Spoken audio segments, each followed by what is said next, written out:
at an early age, and really an angry, screwed up kid. And as time goes on, I actually even get committed into a children's hospital at age 8 and live my life there for about a year. And those are all well and good. There's awesome programs out there, but this actually kind of traumatized me more than anything else, because I'm in there with a bunch of other disturbed kids, and it's like something out of a movie. And I get out and actually keep doing the same things. And so that's kind of what took place in my childhood. Get some water. And so I just want to stop here for a second. This stuff's going on out there, and I'm not afraid to address it. I mean, there's a lot of kids going through this, and there's a lot of evil in this world. There's a lot of people hurting other people because of a little thing we know called sin, and there's just all this stuff going on. But God cares. He cares, and He's not responsible for it, but He's looking down at it, and He makes a difference in these lives like He did mine. So, kind of moving on through high school, I get to high school, and meet poor Megan, who's coming into high school, and now she may still be poor Megan, but no, especially at that time, because I just she's coming into high school, I'm already there. She's a couple years younger, and I just cannot just pluck her, and she don't even give her a chance. She just I steal this poor girl away, and she becomes the recipient of all of my garbage and anger,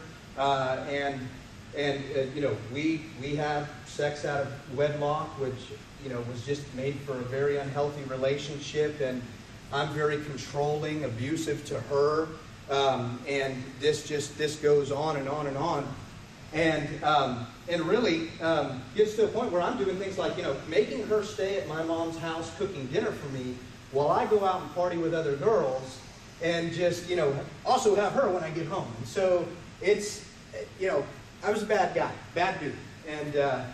And so, these things go on, and they continue to go on going into college.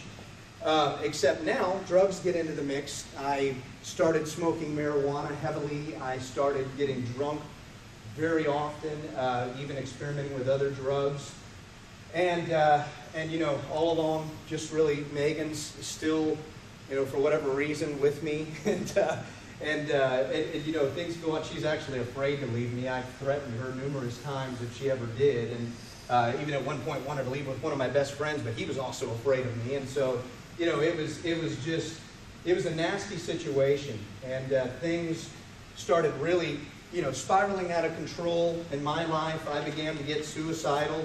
I'm failing college, and really was, in a way, I had college provided for me and my own apartment, and it just made for making me a lazy dude, which is actually why I didn't know email, because I was an 8-year guy in college that finally got his degree, thank God, but I just did nothing but played video games and partied and all of that stuff, so that's why email wasn't learned. And so anyway, but I was just going out of control, hurting a lot of people in my life. I was a big, bad, macho dude who lifted weights. I assaulted several people. I ended up going to jail for a DUI. It was just bad news where I was going. And but interesting things started happening. I started praying, and I would be in my room at night, and I would just start praying. I didn't know who I was praying to, guys. The funny thing is I actually just started praying. I thought there was a God. I always believed there was some sort of a God, but I also believed in aliens. I was a child of my parents were Hindus. And so I started praying to aliens too, just because maybe they'll help me. And then I go see a lovely psychic healer that my mom recommends, and he rubs herbs on me and cracks an egg yolk and does tarot cards and tells me, "You're confused." And I'm like, well, duh.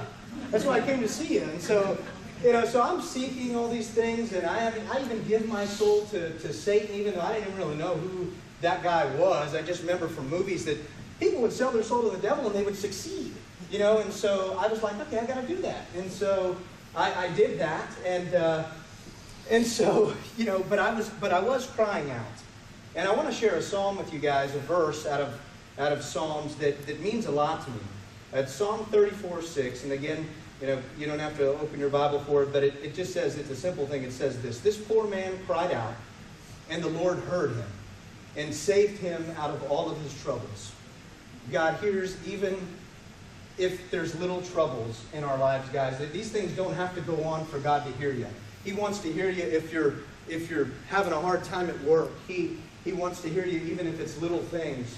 And so, but he heard me, and he hears us, and he's real.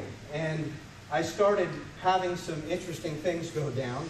And here's the part where you guys will think maybe I'm a little crazy, but I want to share these things to you because I can't help it. It's what kind of led me to God. And I started having what I call close encounters of many kinds. And kind of talking about the aliens, everyone knows those movies and how people get abducted and probed or whatever, just crazy stuff.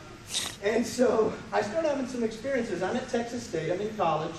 And I'm in the psychology, building and power napping in between classes. And the first funny thing that happens is I'm facing the wall, I'm laying down on one of the student lounges, and I'm not really asleep, but you know how you could just, when someone's behind you, and you can sense people behind you? I sense someone behind me, and I'm thinking someone's about to jack my backpack or something. I gotta, hold on to this. I turn around, and it's one of my psychology professors just staring at me. And so I kind of look at him like, hi. Hi. And he doesn't say anything. He sits there for a couple extra seconds staring. And then he just walks away.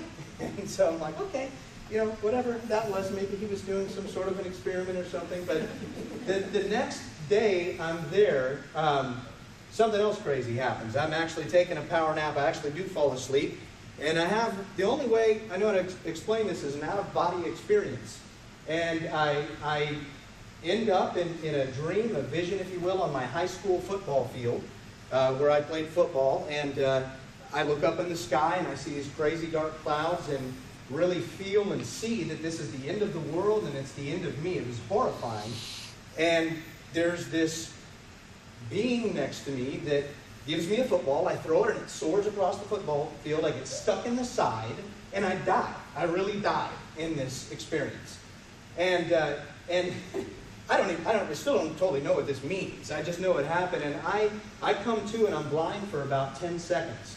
And I'm looking and I see the same girl that was sitting there before I fell asleep, and I'm like, okay, I'm back, and I honestly don't know, guys, how I didn't scream and run down the hallways, but I didn't. But rest assured, I left home for the day.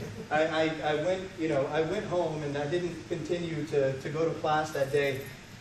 And from that point on, more stuff intensified. I started having these horrible experiences, particularly whenever I was asleep at night on my bed. I had figures come over me and get on top of me, cut my mouth, and sting me, and crazy stuff. And really don't understand exactly what's going on, but I know that they're dark in nature. It's something that's trying to hurt me. And I'm flipping out.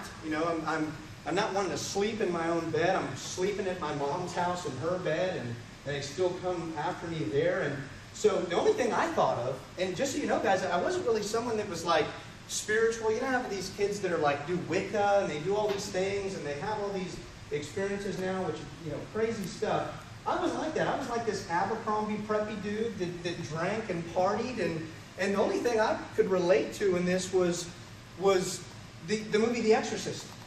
I grew up on films like that, just so you know, and so I started comparing that. I was like, okay, wait a second. I'm hearing some noises that I've heard in this movie over here.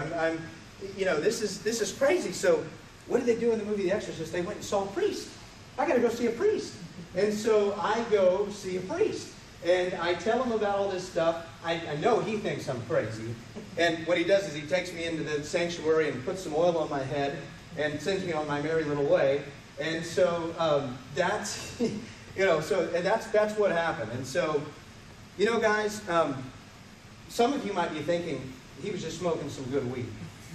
And I know some of you guys in here have done that. And so, and it's not good.